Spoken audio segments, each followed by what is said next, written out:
দেশের দক্ষিণ পূর্বাঞ্চলের বন্যা পরিস্থিতি অপরিবর্তিত রয়েছে। দুর্ভোগে লাখো মানুষ, হাজার হাজার ঘরবাড়ি পানির নিচে। আশ্রয় কেন্দ্রে ঠাঁই নিয়েছেন অসংখ্য মানুষ।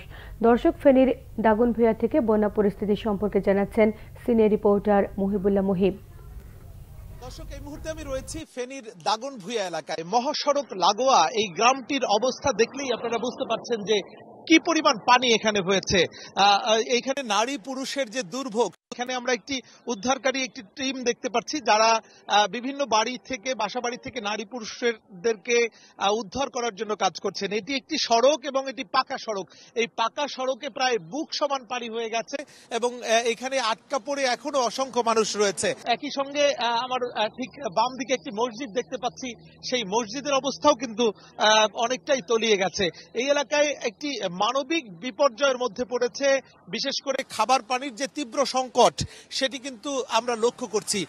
এই এলাকার মানুষ কিন্তু আশেপাশের যে সব স্কুল ঘর রয়েছে সেই স্কুল ঘরে আশ্রয় নিয়েছেন এবং একই সঙ্গে কিন্তু ত্রাণ তহবিল যা আসছে বিভিন্ন জায়গা থেকে সেটি কিন্তু খুবই অপ্রতুল এবং প্রচুর পরিমাণে ত্রাণের প্রয়োজন এবং উদ্ধারকারী বিশেষ করে নৌকা বা স্পিড বোট এগুলো এখনো পর্যাপ্ত পরিমাণে এই এলাকায় নেই।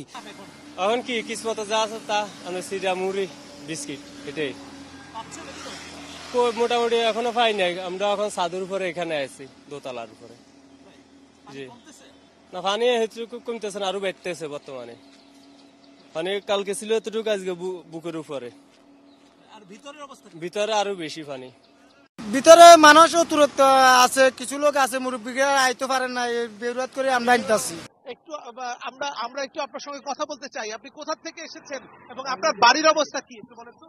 আমার বাড়িতে পানি মোটামুটি এখন কোমর পরিমাণ, একেবারে মানুষজন কেউ নাই। মোটামুটি অধিকাংশ মানুষ চলে গেছে, কিছু মানুষ ছাদের উপর আছে, আর বাকিরা এই রাস্তায় চলে আসছে। অনেক মানুষ এখনো ছাদের উপরে আছে। আপনাদের খাবার টাবার কি পর্যাপ্ত পান? না না, কোনো খাবার নাই, শুকনা খাবার চলতেছে। তো বাজারেও কোনো খাবার পাওয়া যাচ্ছে না, সব খাবারের দাম ডাবল থেকে ডাবল। মানুষ কষ্ট পাচ্ছে। ত্রাণ পাচ্ছেন আপনারা? না, এদিকে তো কেউ আসে নাই কোনো ত্রাণ নিয়ে এই পর্যন্ত, আমরা দেখি নাই। এবার পানি কি কমতে শুরু করছে? না, বাড়ছে, আরো বাড়ছে। আসলে আরো কম ছিল, এখন অনেক বাইরে গেছে। সব মিলিয়ে কিন্তু এই এলাকায় এখন পর্যন্ত বন্যার যে পরিস্থিতি সেটি কিন্তু এখনো কমছে না, অর্থাৎ পানি বাড়ছে, এটি একজন ভুক্তভোগী বলছিলেন। তো এইখানে বিশেষ করে বিদ্যুৎ নেই বেশ কয়েকদিন ধরে, যে কারণে নেটওয়ার্ক একেবারেই বিচ্ছিন্ন।